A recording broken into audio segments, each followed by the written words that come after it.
Olá! Está começando o Jornal Baixo Orçamento. Empreendedorismo na quarentena. Aumento no número de MEIs mostra o empenho dos brasileiros para completar a renda. A queda do PIB em 2020 e as projeções para 2021. Preço dos livros pode aumentar.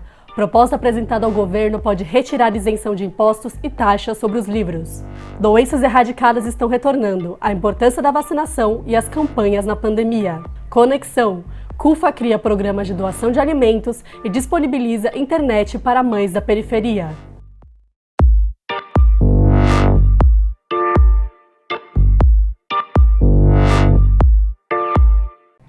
Mini empreendedores, conheça a história dos novos negócios formados na quarentena. Segundo dados do IBGE, em setembro, o Brasil chegou a 13 milhões e meio de desempregados.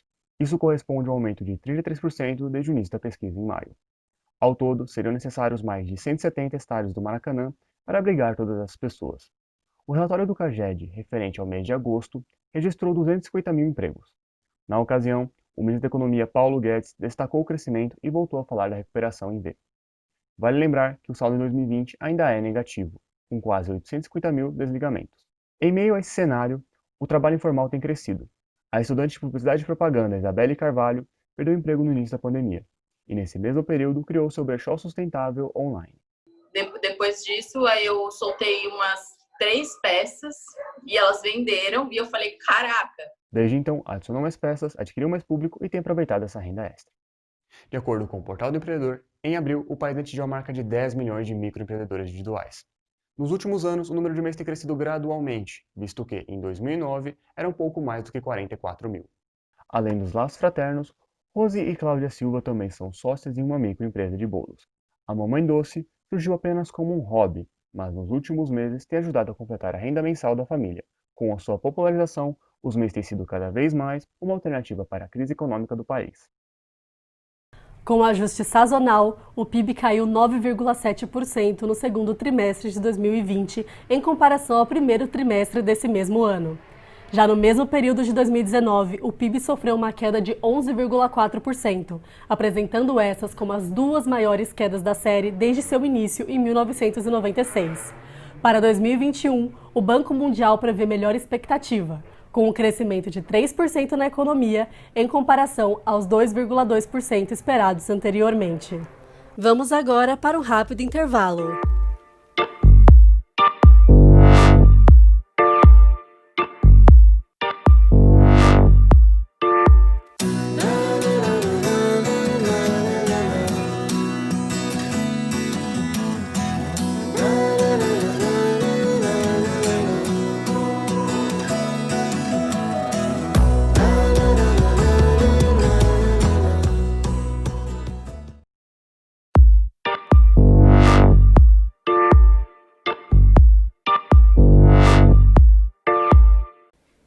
Estamos de volta com o Jornal Baixo Orçamento. A taxação e o preço dos livros, por Fernanda Moraes.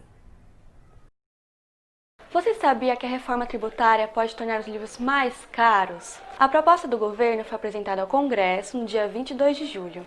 A ideia é criar uma nova contribuição social sobre operações de bens e serviços, CBS, em substituição ao PIS e ao COFINS. Se aprovada, essa medida acaba com a isenção do setor e taxa o livro em 12%. Atualmente, o mercado do livro é protegido pela Constituição e não paga impostos. O setor também é livre de taxas. Segundo o ministro Paulo Guedes, a isenção do livro beneficia aqueles que poderiam pagar mais taxas. Guedes argumentou que o governo poderia aumentar o valor do Bolsa Família ou criar programas de doações de livros para compensar o valor. No entanto, a União Brasileira de Escritores se manifestou contrária à taxação dos livros, ao dizer que o acesso à leitura jamais deve ser um privilégio. De Fernanda Moraes, para o Jornal BO. Vacinação. A preocupação com o retorno de doenças erradicadas. A preocupação com a vacinação continua crescendo. Segundo o Ministério da Saúde, entre as 15 vacinas do calendário infantil, metade não bate a meta de imunização há 5 anos. Erradicadas, algumas doenças como sarampo, poliomielite e rubéola começam a retornar em solo brasileiro. Apesar de ainda não existir uma avaliação real dos efeitos da pandemia nas campanhas vacinais, equipes de saúde observam atrasos na busca pela vacinação esse ano, aumentando a possibilidade de uma queda na imunização ainda maior. Arrecadação de alimentos e conexão na periferia, por Leonardo Amaro. Segundo dados divulgados pela Prefeitura, a mortalidade da Covid-19 é 10 vezes maior nos bairros mais pobres da cidade de São Paulo.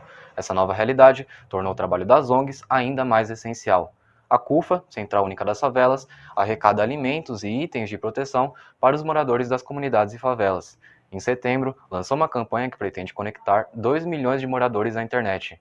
O projeto Mães da Favela ON começou em São Paulo, em Heliópolis, com a instalação de 20 pontos de Wi-Fi gratuitos e entregas de chips de celular para as mães cadastradas. O balanço da CUFA durante a pandemia é de 1.175.000 famílias atendidas e cerca de 15.300 toneladas de alimentos arrecadados. Informações sobre como doar estão disponíveis no site da instituição. De Leonardo Amaro para o Jornal BO. Essa edição do Jornal Baixo Orçamento vai ficando por aqui. Nos vemos na próxima.